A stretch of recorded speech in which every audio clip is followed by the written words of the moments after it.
родился нам, сын дан нам, владычество на раменах его.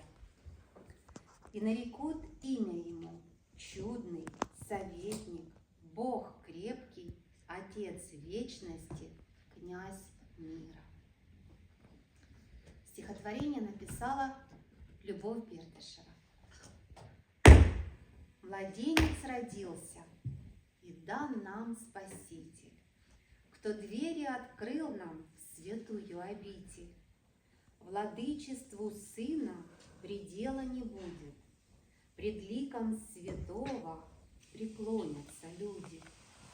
Бог чудный, Бог крепкий, к Тебе я взываю, мой друг, мой советник, к Тебе обращаюсь.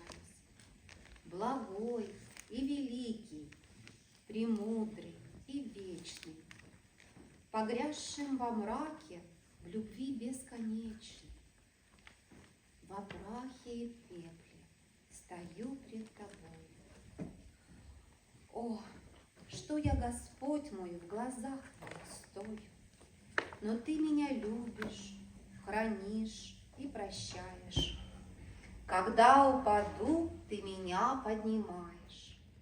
Великий и славный, Тебе песнь хваленья, сердец сокрушенных Тебе поклонение.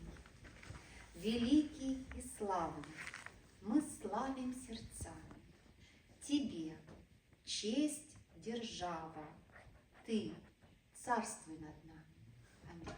Аминь. Аминь.